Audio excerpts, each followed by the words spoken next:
Assalamu alaikum, peace and blessings. You're tuned in to the Sajdah Saturday Morning Coffee Talks, where we talk about life, love, and business.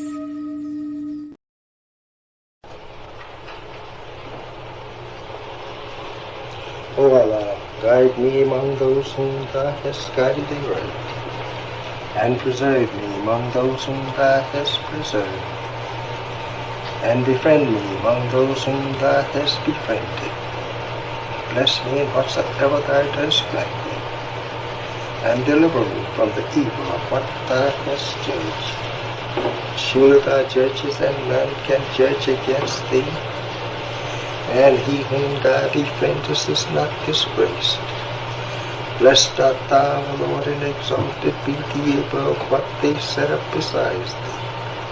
I bear witness, nothing deserves to be served besides Thee, and I bear witness that Muhammad is Thy servant and apostle. Amen.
You belong to yourself. You're an independent people, created from the nation of free people. Yes, sir. You don't need to go nowhere but to yourself. Yes, sir. There will be a great separation. Yes, sir. So I said, it is on now. The college is meant to prepare you for your future. That the time dictates that if we don't do something for ourselves as a people, we will be destroyed. And the aim of the enemy right now is to take us out. We have God with us. We have Him as our guide. Yes, sir. We don't have to stand around here and ask the question, what must be done?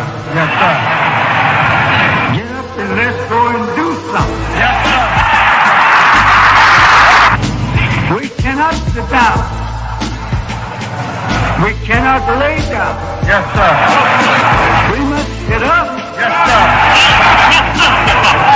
And go to work. Do you know what real joy is in life? Visioning something and bringing it into reality. That's real joy. Do you know what the next step in joy is? Behold how good and how pleasant it is for brethren to dwell in unity. Tonight, you need to fasten your seatbelts. We're going to hear from some of the greatest minds in the world. I don't know about you, but I'm tired of trusting our future and the future of our children into the hands of those who don't love us. I believe we need to revitalize black leadership.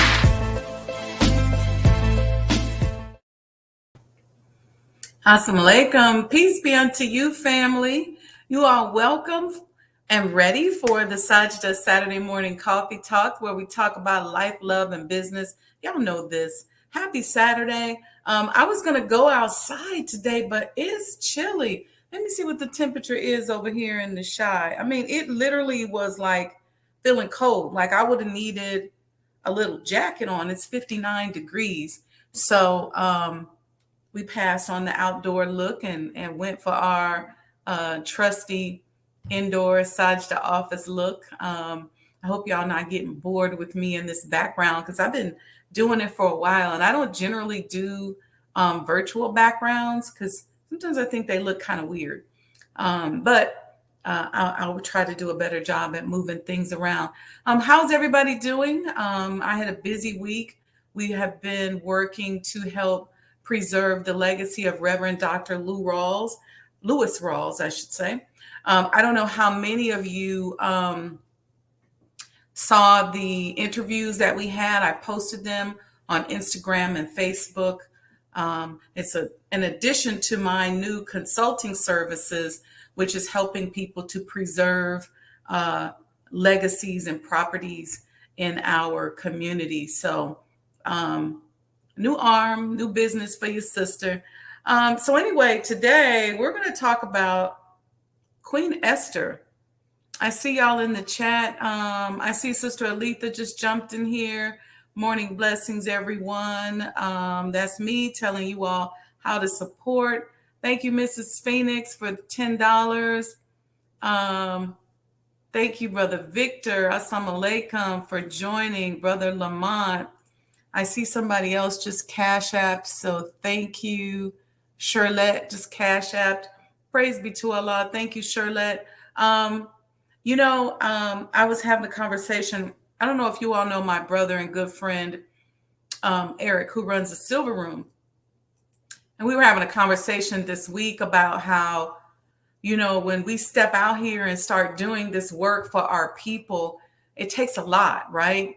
It's a lot of money, and people have to kind of get used to financing. Freedom ain't free. Freedom is expensive. And so a lot of times people don't want to pay. And so I think it's on us as entrepreneurs to make sure that we give out good information, that we're of value to you all. So you do want to continue to support.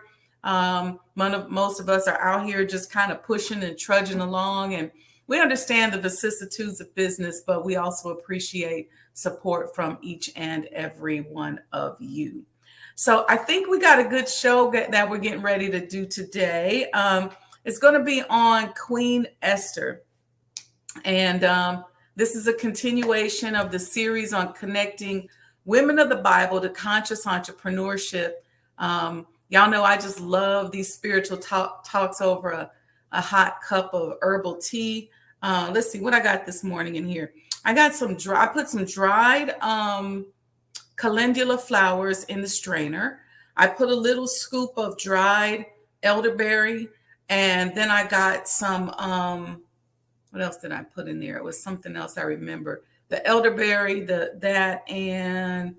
I'll remember. But anyway, I put this all together. This is good for inflammation and immune support. I was around a lot of people this week, so I like to make sure that I take care of myself with my herbs.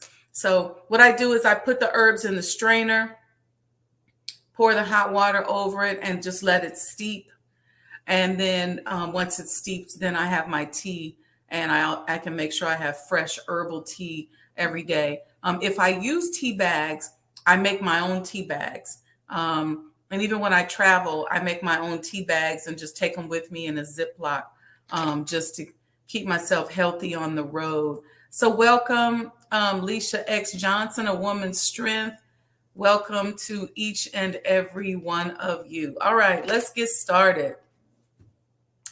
All right, so our Women of the Bible series today, we're going to talk about Queen Esther, or Queen Hadassah, which is her Hebrew name. But we cannot get into Queen Esther without breaking down Queen Vashti. Let me tell y'all something. It was some drama going down in this palace, and I'm about to tell y'all about it. Because a lot of y'all think your lives is full of drama. My life is like a clear soap opera. Those who know me know that. But this is some drama. This is some real drama that was going down.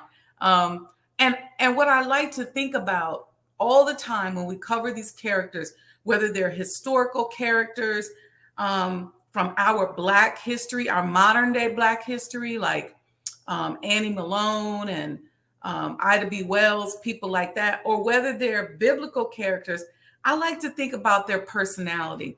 And I like to kind of gather their energy in my spirit and bring them to life. So we're going to cover Queen Vashti first. And the story of Queen Vashti helps us to understand the tone of the house that Esther would soon become a part of, and the mentality of the king that she would soon marry. Okay. Let me know in the chat if y'all all right. Tara, Hassel, welcome. I see you come on in. All right. Make sure y'all speak to each other in the chat. Anyway, so the book of Esther begins with the story of Queen Vashti. And I thought that the only way to really give respect to Queen Vashti is to actually read chapter 1. It's a short chapter of the book of Esther. So I'm going to read it, and then we're going to go to a quick commercial break to let y'all calibrate. But y'all know I'm an ad lib.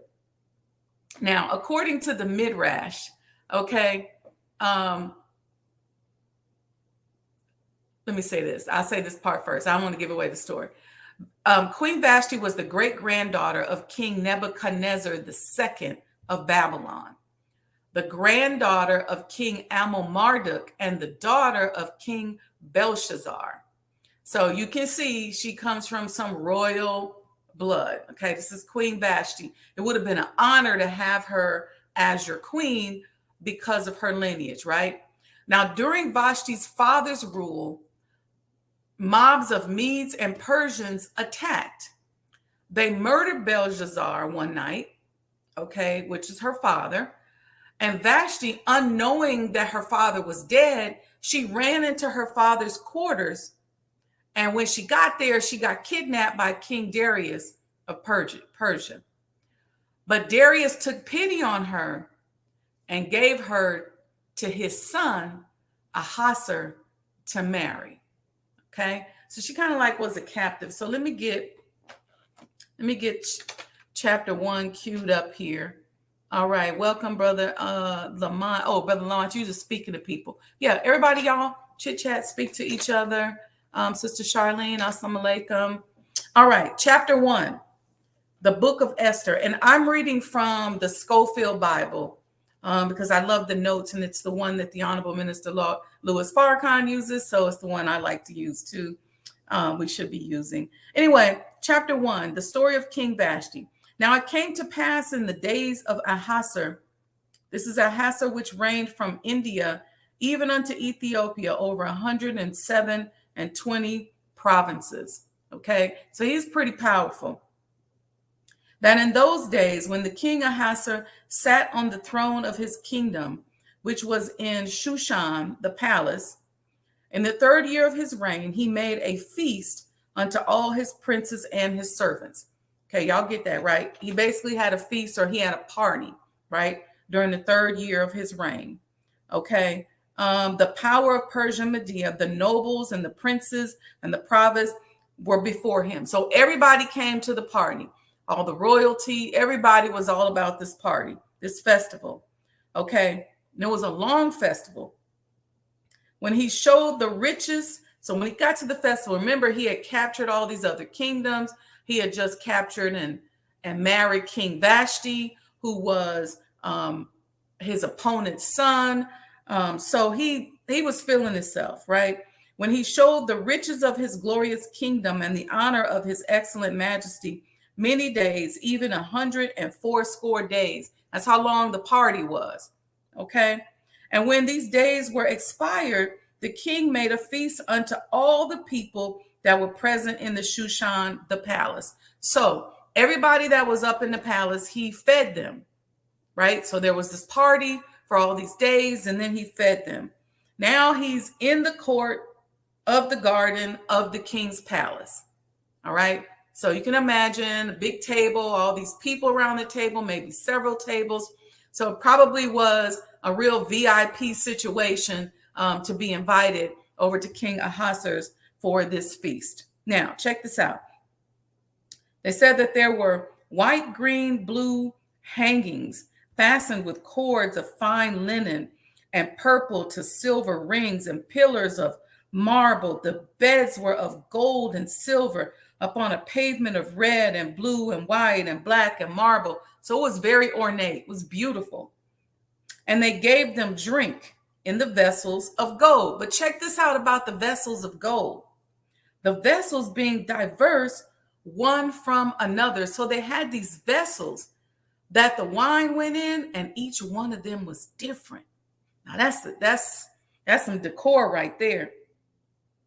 All right, so and royal wine was in abundance according to the state of the king.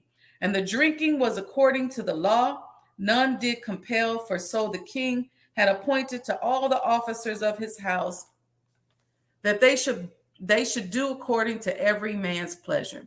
Now, also Vashti, the queen, made a feast for the women in the royal house, which belonged to King Ahasuerus. So now the men and all the royal subjects, probably all the top brothers on post, they all was over there with King Ahasuerus. And Queen Vashti, she had her own feast, okay, which was for the women. So I'm sure that was quite a royal affair. On the seventh day, when the heart of the king was merry with wine, what y'all think that means? The heart of the king was merry with wine. I mean, Ahasuerus was probably drunk. Okay, he was drinking. He had been drinking all them days. They said enough to the point where they mentioned it in the Bible. Okay, on the seventh day, when the heart of the king was merry with wine, he commanded Mehuman, Bithta, Harbona, Bigtha, and Agatha, Zethar, and Carcass, the 7 chamberlains that served in the presence of Ahasuerus the king. All right, so these are 7 people that work for him. He commanded them to bring Vashti, the queen, before the king and bring the crown royal to show the people and the princess her beauty, for she was fair to look on. Now, mind you, if the king is drunk, the rest of the brothers probably was drunk too. And so he's bragging about all of his spoils of war. So he says, yeah, and let me show y'all Queen Vashti and tell her to wear her royal crown. So she probably was wearing it over there with the sisters. So he probably was like, bring it. So he sent 7 brothers on post to escort her over there. I don't know how big the palace was, probably primarily because these royal jewels were on her head. But check out Queen Vashti. But the Queen Vashti refused to come at the king's commandment by his chamberlains. Therefore the king was very wroth. Vashti said, I'm not going over there. Y'all drunk. You just want to show me off, show everybody how fine I am. These jewels. I'm not going there. Plus, I got guests over here, man. I'm ad-libbing. So he was mad. And they said the anger burned in him.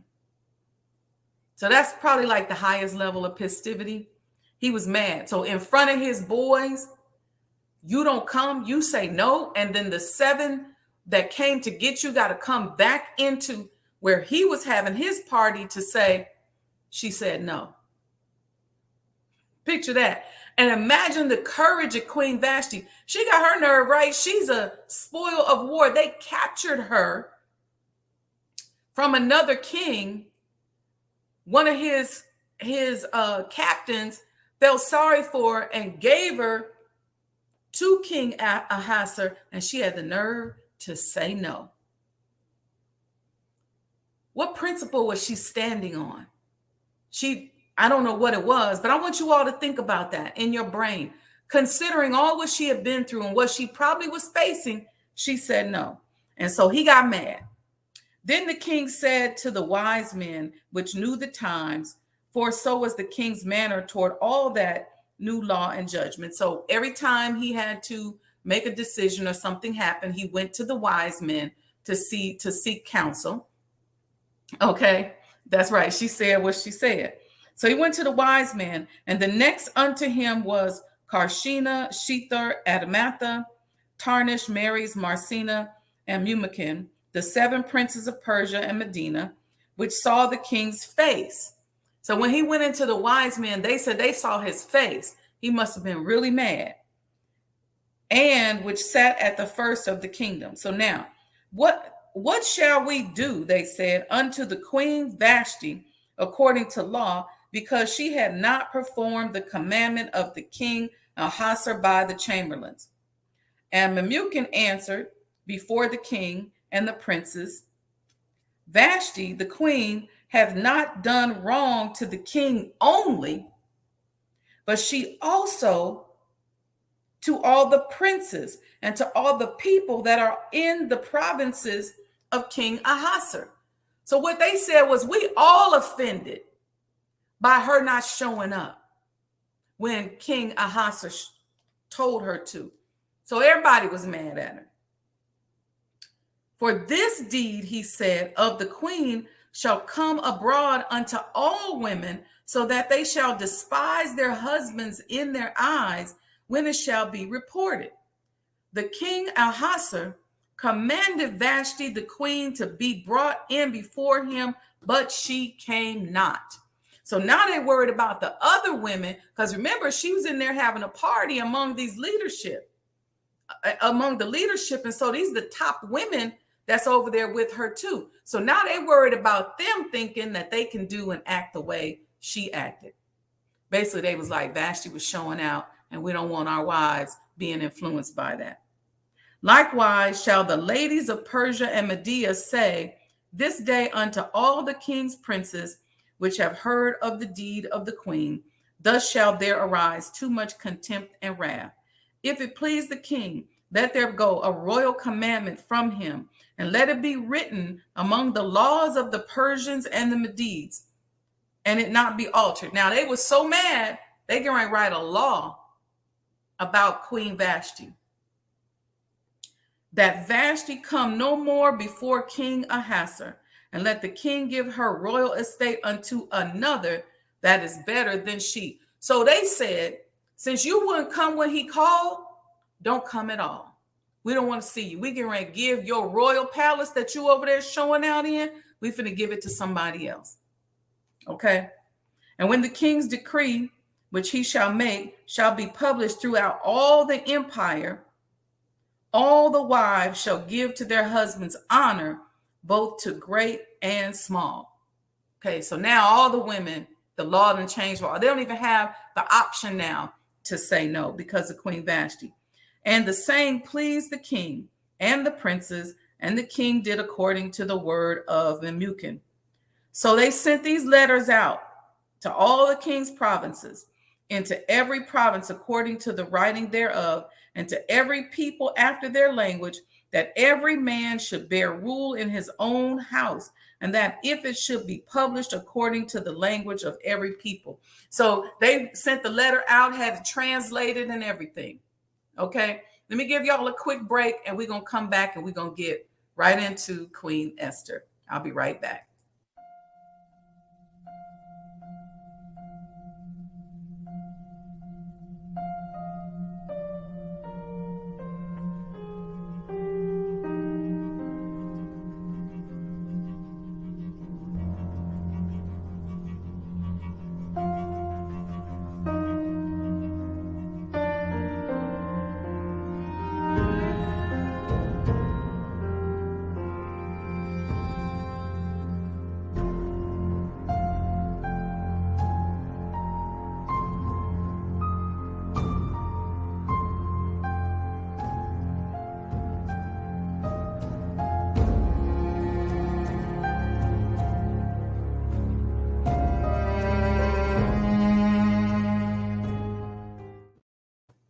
All right, now I hope you all support the completion of the Honorable Elijah Muhammad House.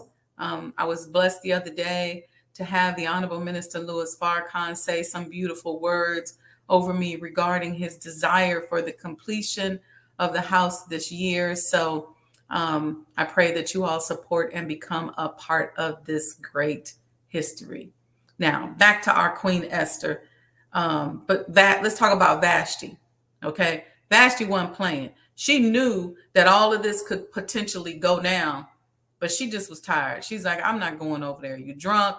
She probably didn't like him anyway because she was given to him. But there's some drama in this palace. Okay. Now, now there's clearly, like I said, King Ahasuerus' house is obviously an interesting place. I'm gonna put it that way. Let's move on. In the 3rd year of the reign of King Ahasuerus of Persia, he banished his queen Vashti, as we just seen, and so he sought a new queen. He said, I want somebody else, because that's what they told him. Get somebody else that's better than her. I don't know what happened to her after they banished her. So the king tells Haggai to gather all the beautiful virgins so he can pick him a new wife. All right. So beautiful maidens gathered together at the harem in the citadel of Susa under the authority of the Enoch Hagar. Esther, who was Mordecai's cousin, was a member of the Jewish community in the Exilic period who claimed as an ancestor Kish, a Benjamite who had been taken from Jerusalem into captivity.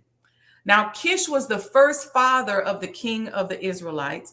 And in case y'all don't know, a Benjamite was one of the 12 tribes of Israel who were descendants of Jacob and Rachel. The tribes were named after Jacob's sons and grandsons. So of the 12 tribes, you got Asher, Dan, Ephraim, Gad or God, Issachar, Manasseh, Naphtali, Reuben, Simeon, Zebulun, Judah, and Benjamin. And of the 12 tribes, were only 2 that survived were Judah, which was the tribe that Jesus was descended from, and Benjamin. So Esther was the orphan daughter of Mordecai's uncle. All right. So Mordecai's uncle had a daughter. Her name was Esther, another Benjamite. Okay. And upon the king's order, Esther was to be taken to the palace where Haggai prepares her to meet the king. Even as she advances to the highest position of the harem, perfumed with gold and myrrh and allocated certain foods and servants, she is under strict instructions from Mordecai. Now, Mordecai, that's her cousin, but he's also her guardian. So he meets with her every day. She's up in the palace. And he told her, don't tell them that you're Jewish. And so the king sees her, he falls in love with her and makes her his queen. All right. Y'all all right? Right. Okay. Sister Alicia said, I was thinking that too. She must not have liked him. Oh, yeah. All right. Now, so now think about Esther being coached by Mordecai, telling her, and one of his instructions was, now don't tell them who you are. If you go to Esther 4:14, it says that her cousin said, for if you keep silent at this time, relief and deliverance will rise for the Jews from another place. And who knows whether you have not come to the kingdom for such a time as this. That was like prophecy, right? So she trusted God and trusted her cousin. And in Esther 2:9, we see where she gained the respect of the head of the harem, the chief Enoch Haggai. So she's there. She's among all these other maidens. Could very well have been hundreds of them. And she gains the respect of the chief of the harem. And according to Esther chapter 2 and 12, she completed the bridal beauty rituals and waited at least 12 months to meet the king. Talk about patience. 12 months. When it was her turn to meet the king, she took special care to honor his preferences. Because remember, he had gotten rid of Vashti because they felt like she was rebellious. She said no. They probably called her arrogant and all kind of other names. So now here Queen Esther is saying, okay, let me honor his preferences by displaying a spirit of humility and submission. She was trying to be different from Vashti. That's according to Esther 2:15. Now, there is no evidence that the king ever actually fell in love with Vashti. Okay, he probably just thought she was beautiful, and she probably didn't like him neither. She was literally like a prisoner who had been captured and given to them. But Esther, they say, he actually fell in love with. So following her coronation, he married her. Following her coronation as queen, her cousin Mordecai, who, like I said, was like a father to her, he learns of an assassination plot against King Ahasuerus. And he tells Esther, who tells the king in the name of Mordecai, and he is saved. This act of great service to the king is recorded in the annals of the kingdom. So after Mordecai saves the king's life, Haman, the Agagite, who was probably jealous, he was made Ahasuerus' highest advisor and orders that everyone bow down to him. So Mordecai then saved the king's life, but Haman becomes his trusted advisor, his top advisor, and he says, look, y'all got to bow down to me. So now Haman is said to be an enemy of the Jews, they say, and he is the king's top advisor. And remember, Esther is Jewish, but Mordecai told her, don't say nothing. This had to create a lot of tension. I'm sure that Mordecai was probably worried. Now, Haman gets mad at Mordecai. He took the fact that Mordecai would not bow down to him personally, and his personal slight ignited his internal hatred for all Jews. When Mordecai was so cold, he had stationed himself in the street to advise Esther. So I guess she had to dip out of the palace to go talk to him so he could tell her what to do in different situations. He refused to bow down to Haman. Haman went and gave King Ahasuerus 10,000 silver talents for the right to exterminate all the Jews in the kingdom because he was so mad at Mordecai. So now, using the seal of the king, so in the name of the king, Haman sends an order to the provinces of the kingdom to allow the extermination of the Jews on the 13th of Adar. When Mordecai hears about this, he tells Esther, go tell the king that you're Jewish, because they knew that the king was really in love with Esther, and asked that he appeal or repeal this order. Now, Esther was scared and she hesitated. And she said that she could be put to death if she goes to the king without being summoned. So she couldn't even go in and talk to him, her husband, without being summoned. So here she was being asked to go talk to him without being summoned and tell him that she's a Jew, and that in the midst of the fact that Haman got mad at her cousin and then ordered all the Jews to be killed. So Mordecai just told her, look, you got to try because they're about to kill all of us.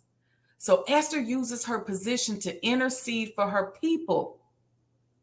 This is bold. She wanted the entire Jewish community to fast and pray for 3 days before she goes to see the king. Mordecai agrees. So she told him how dangerous it was. She told him, I'm worried about being killed. He said, look, just try, do your best. She said, okay, look, go to the people and tell them fast and pray for me for 3 days, and then I'm going to figure this out.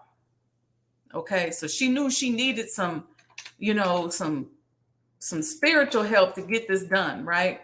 So on the third day, Esther goes to the courtyard in front of the king's palace.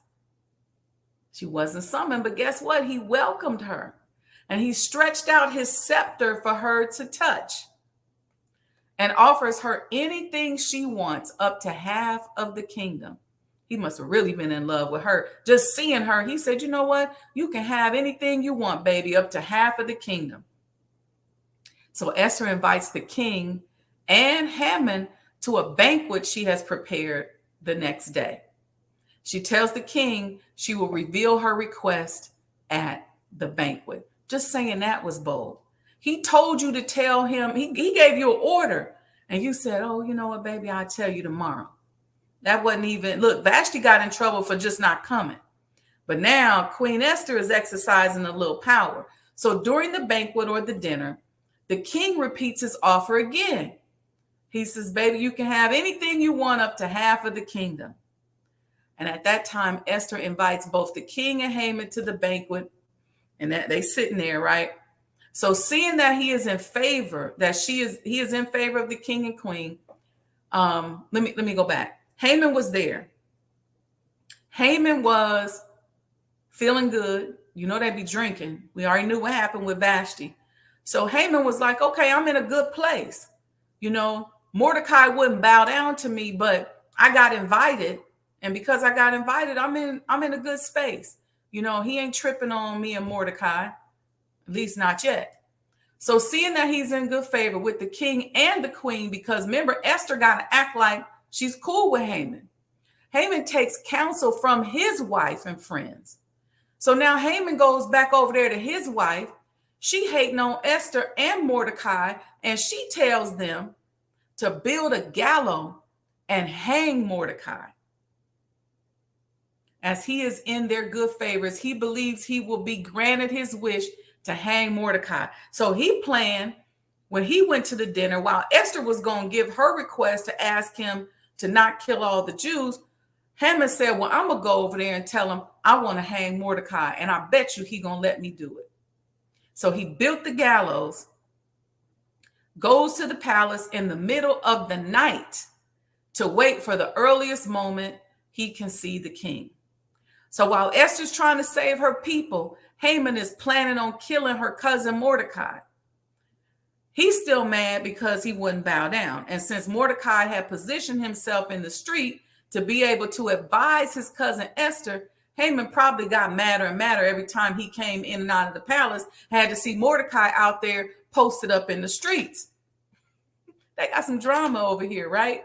Now, that evening, the king was unable to sleep.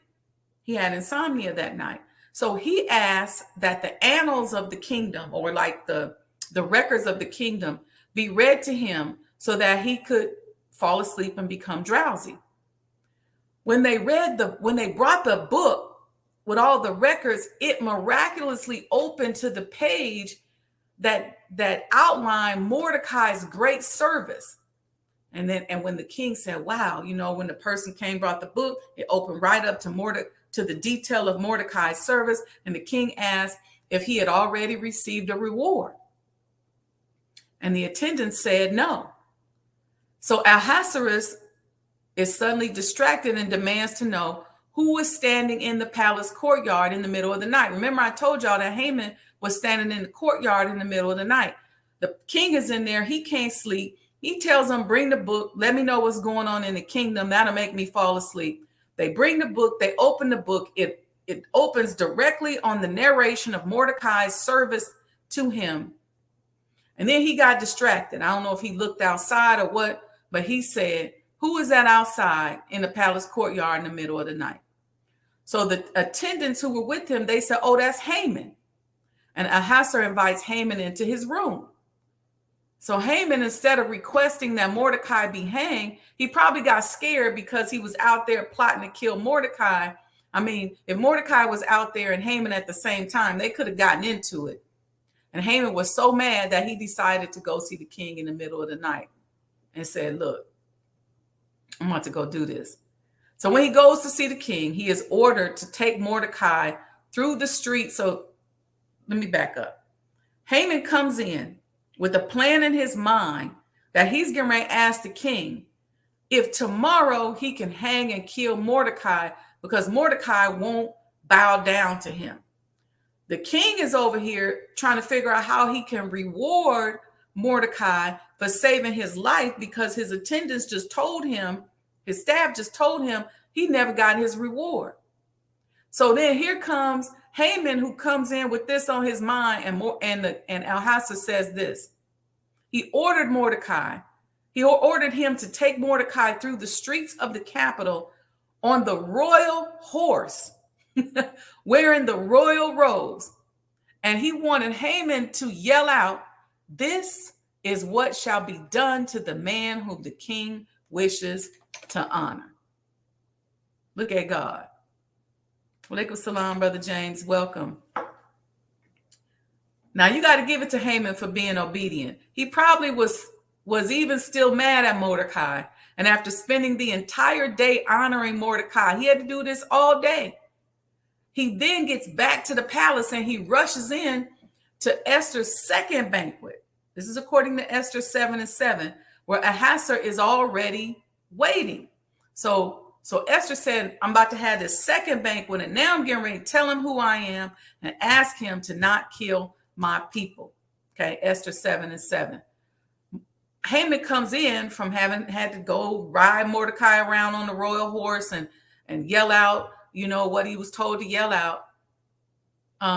Ahasuerus, they come inside, Ahasuerus is waiting. And then when Ahasuerus sees Esther again, he tells her again, listen, you can have anything you want up to half of the kingdom. Esther then tells Ahasuerus that while she appreciates the offer, this is bold, she must put before him a more basic issue. She explains that there is a person plotting to kill her entire people, and that this person's intentions are to harm the king and the kingdom. And when Ahasuerus asks, who is this person? So she tells him, and Ahasuerus probably said, who? Esther points to Haman. And she names him. She said, look, him right there, Haman. I said, girl, wait a minute. So they're at this huge banquet, probably with a big table, servants, guests, lots of food, always got some wine. We already know King Ahasuerus likes to drink and show off. We saw that with Queen Vashti. So here they are having a good time, and he is offering Esther anything up to half the kingdom, and she starts talking about a person who is plotting to kill her and all her people. He don't even know she's Jewish. She tells him that the person has his eyes also on him and his kingdom. So she said, not only does this person want to kill all of my people, but he got his eyes on you and your kingdom. He want to be you. Remember, he wanted Mordecai to bow down to him. So that's when he said, who you talking about? And she pointed to Haman. They said Ahasuerus went off. He was so mad that he went out into the garden to calm down and consider the situation. Y'all know he'd be drinking. He probably was a little tipsy too. Now, while he's in the garden, Haman then throws himself at Esther's feet, asking and begging for mercy. Now, Haman just started all this mess, and he thinks she's going to trust him and take it back? Or maybe he wanted, to beg her not to have him killed. He didn't, I don't know, but he was begging her to show him mercy. I don't know if Mordecai was at the banquet or still out in the street. He might have been there because he had just been honored for saving the king's life. So anyway, upon returning from the garden, the king is further enraged because now he sees this man at the feet of his wife, who he loves so much, and he thinks she's so beautiful. He told her she can have anything up to half the kingdom. He's still already mad, probably a little tipsy. When he comes back in, he sees him just down there begging her at her feet. He thought that Haman was attacking Esther. Told y'all he'd be a little drunk. He orders Haman to be removed from his sight. And while Haman is being let out, Harvona, one of the civil servants, had the courage to snitch, and he told the king that Haman had built a gallows for Mordecai, who had saved the king's life. And in response, the king says, well, hang him on it. Think about that.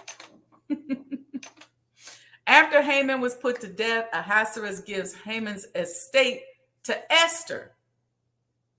And Esther tells the king about Mordecai being her relative, and the king makes Mordecai his advisor. And when Esther asked the king to revoke the order exterminating the Jews, the king is initially hesitant, saying that an order issued by the king cannot be repealed. Ahasuerus allows Esther and Mordecai to draft up another order with the seal of the king and in the name of the king to allow the Jewish people to defend themselves and fight with their oppressors on the 13th day of Adar. So on that day, the same day that Haman had set for them to be killed, they were allowed to defend themselves in all parts of the kingdom and then rest on the 14th day. And this is a festive occasion to this day. Now, this is a soap opera ready story. How do we draw strength from Esther and her dedication to her people? And how do we draw from Vashti, who demanded respect and refused to be paraded in front of a bunch of drunken men? Both women fought through fear to stand on principle. How many times have you been encouraged to do something that you knew was wrong, but you did it anyway, just because you were afraid or what would happen, or you were afraid of what would happen if you didn't do it? Now you see how quick they were back then to kill people for being disobedient. And these sisters put their lives on the line for a cause or a principle that was bigger than them. A lot of us are sitting around with a calling on our lives. We're sitting around knowing that there are things that we should be doing, but we're afraid to do it. We're scared. We thinking to ourselves, no, I ain't going to do that.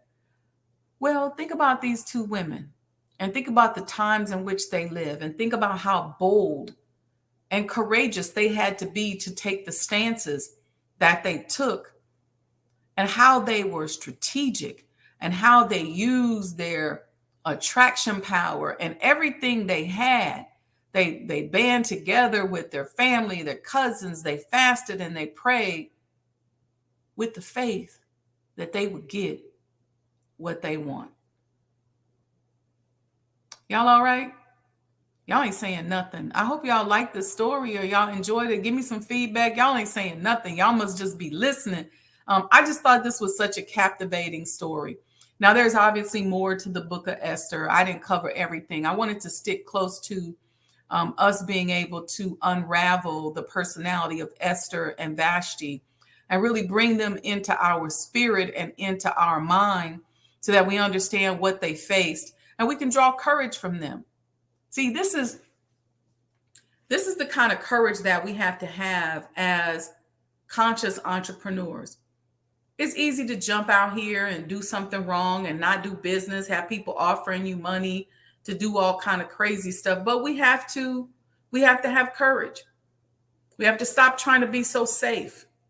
We have to stop worrying about what other people are thinking and step out on faith. If that means fast, like she did for 3 days, we have to pray. We have to seek wise counsel, but we got to push forward and make a difference.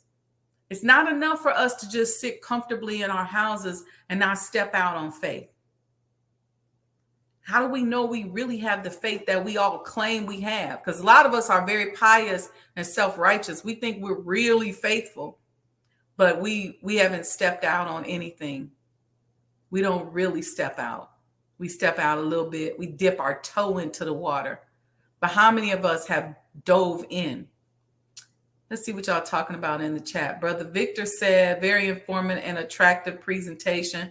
Praise be to Allah. Sister Charlene said, thank you, Sister Sajdah, for shining a light on them. Yeah, let's shine a light on them. Sister Aletha said yes, and she's got some hearts and target emojis. Sister Alicia said it was a great story. Mom got her emojis up there, thumbs up and a smile. So I hope that you all take this for what it's worth and understand that these stories have a modern day twist to them. Excuse me. I think about it when I think about stepping out on faith, when I think about doing things that nobody else is doing. I just don't believe that I was sit here on the planet to just do what other people were doing. Ever since I was a little girl, even when I graduated from college, I wanted to do something different. I wanted to take the knowledge that I learned growing up and in my family. I didn't want to necessarily walk in their footsteps and work where they worked and did what they did, but I wanted to step out. I felt a greater calling on my life. And there had to be a point where in stepping out on that faith, I had to understand that everybody's not going to agree with it. Everybody ain't going to get it, and take a chance that maybe even some people that I love greatly may not get it. I've been very blessed in that people that I love have been supportive, but there's been some people that I love who have not been.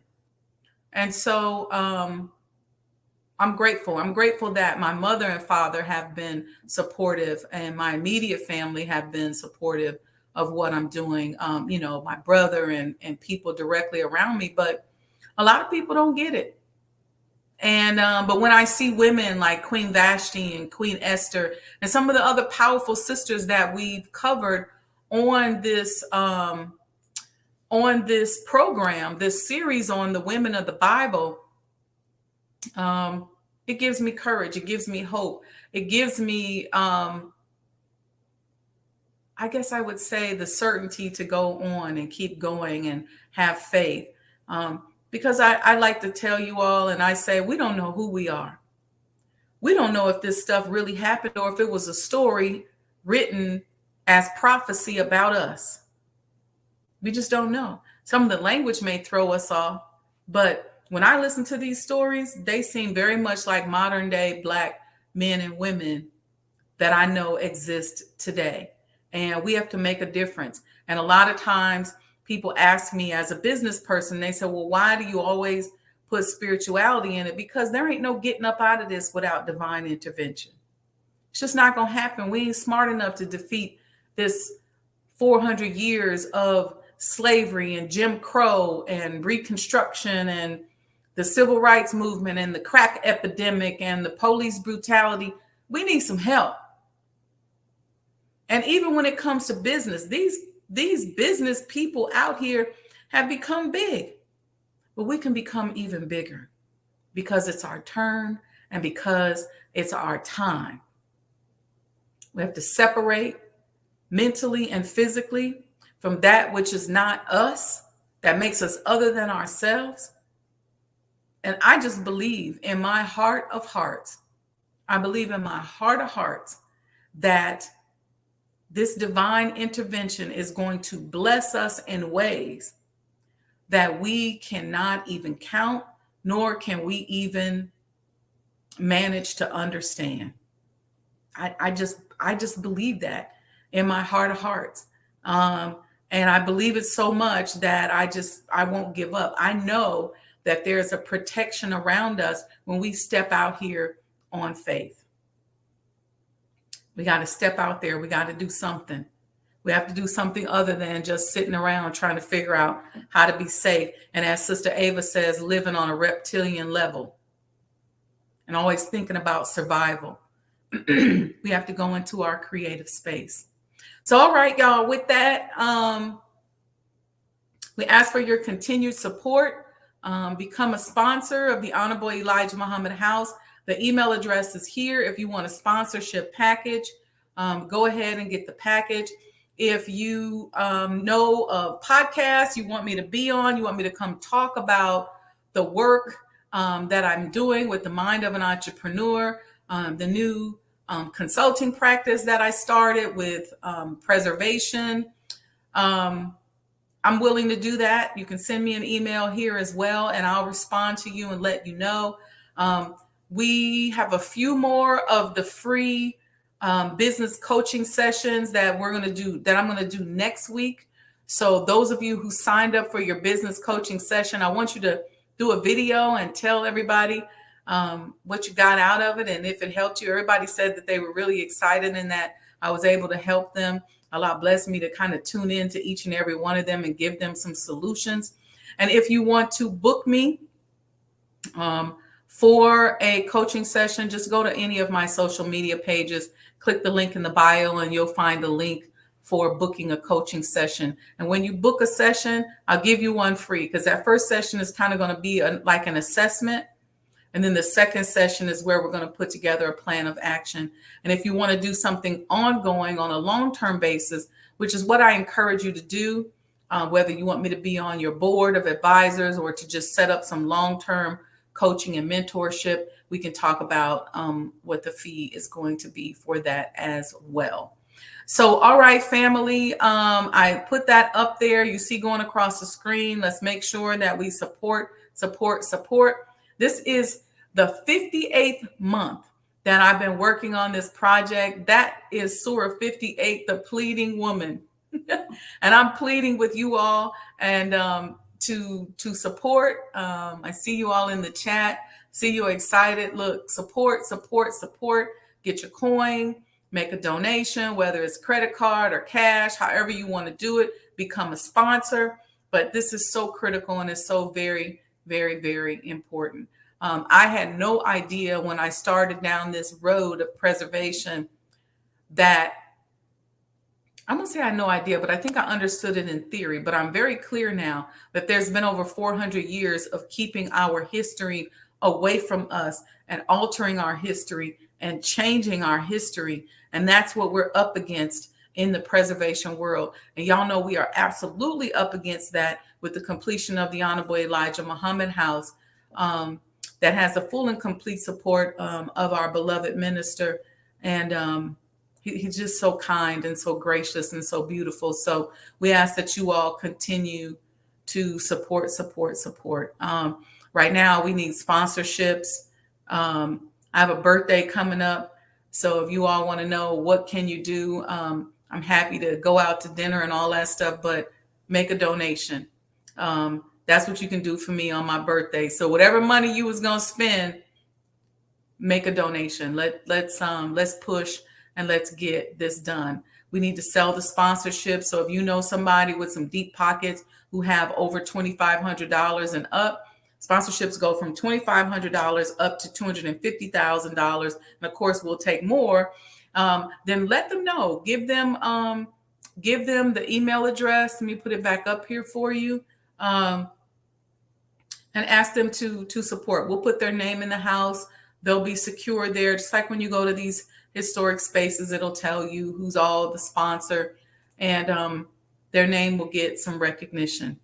So, all right, family. I don't know who we have coming up this Thursday. I hope you all enjoyed Reverend Dylan last week.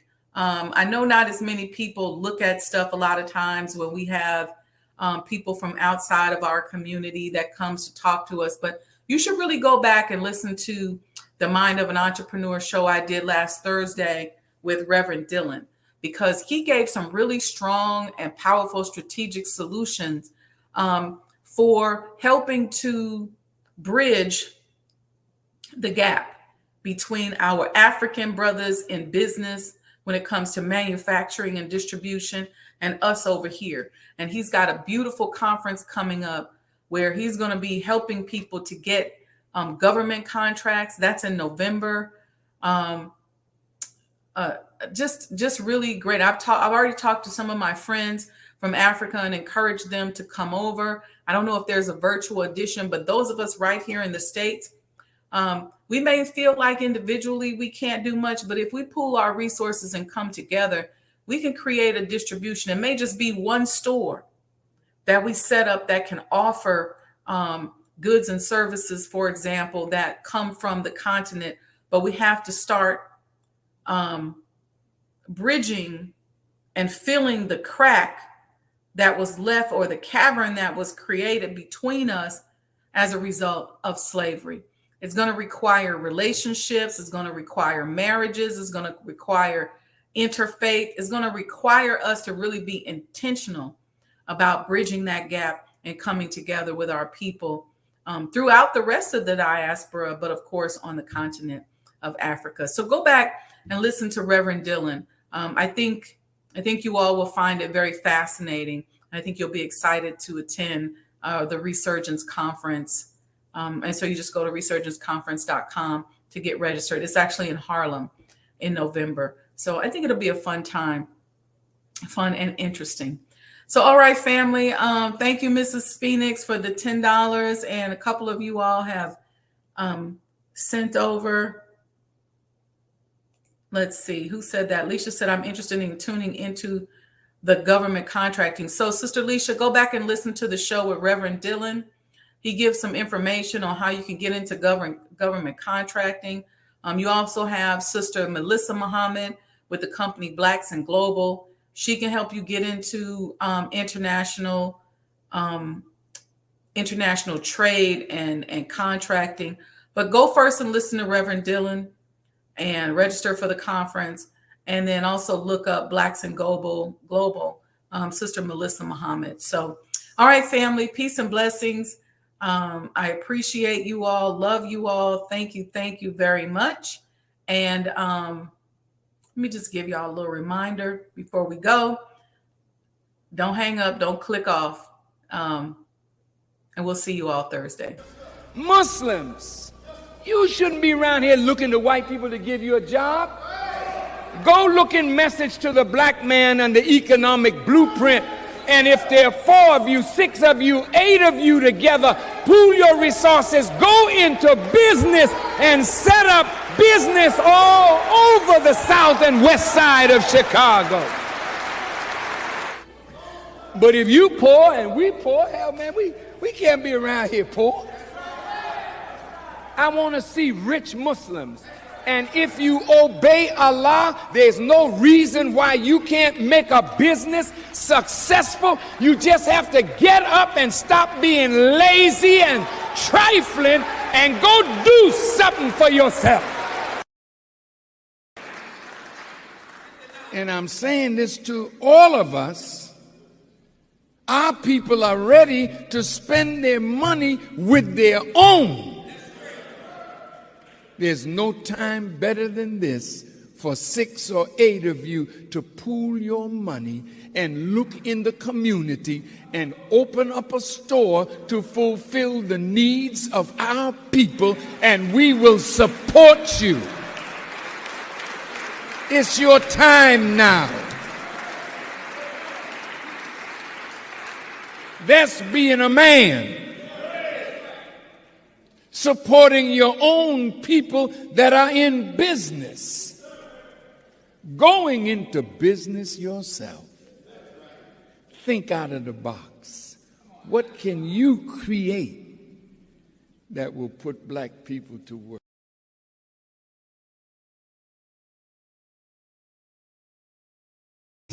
Greetings, conscious entrepreneurs. Add the Mind of an Entrepreneur show to your Roku TV lineup and catch up on past episodes of all your favorite Mo Today shows.